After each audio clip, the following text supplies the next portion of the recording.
এ যেন রাস্তা নয়, রীতিমতো মরণ ফাঁদ। ঝুঁকি নিয়েই প্রতিদিন সে রাস্তায় চলছে যানবাহন। সংশ্লিষ্ট রাস্তায় চলতে গিয়ে দুর্ঘটনার শঙ্কা তাড়া করছে যান চালক থেকে পথচারীদেরকে। ডবল ইঞ্জিনের সরকারের উন্নয়নে এমন বেআব্রু চেহারায় রীতিমতো হাঁপিয়ে উঠছেন আমজনতা। বলছিলাম, রাজ্যের 59 জেলার কুমারঘাট থেকে ফটিকরে যাবার দীর্ঘ 2 কিলোমিটার রাস্তার কথা। পাবিয়াছড়া বিধানসভা এলাকায় থাকা সে ভঙ্গুর রাস্তায় এখন চলতে গিয়ে রীতিমতো অস্বস্তিতে পড়তে হচ্ছে সাধারণ মানুষকে।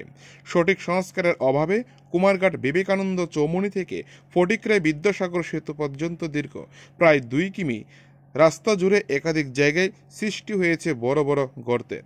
সে রাস্তায় চলাচল করতে গিয়ে নিজেদের অভিজ্ঞতা তুলে ধরলেন যান চালকরা। জৈনক টোটো চালক জানান, প্রতিদিন এ রাস্তায় ছোট বড় প্রচুর গাড়ির যাতায়াত। রাস্তার এই বেহাল দশায় সমস্যায় পড়তে হচ্ছে সাধারণ পথচারী থেকে বিদ্যালয় পড়ুয়াদেরকে।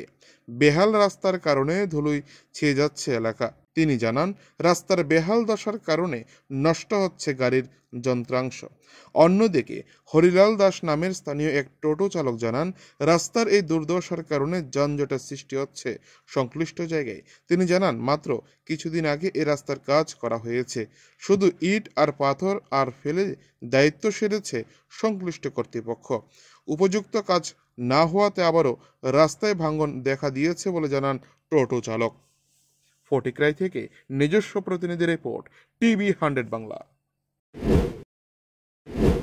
তোমার ফটিকরায়ও যাওয়া যায়, আগরতলাও যাওয়া যায়, কৈলাসর যাওয়া যায়, তারপরে কমলপুর সব জায়গায় তো বাংছে। এখন গাড়িও আইতে যাইতে অসুবিধা, এবারে ধুলা, এবারে মনে করো স্কুলের ছাত্র আইতে এটা কষ্ট হয়, জাখনি খায়। পুরা রাস্তাই ফাটি গেছে, পুরা রাস্তা ফাটি গেছে।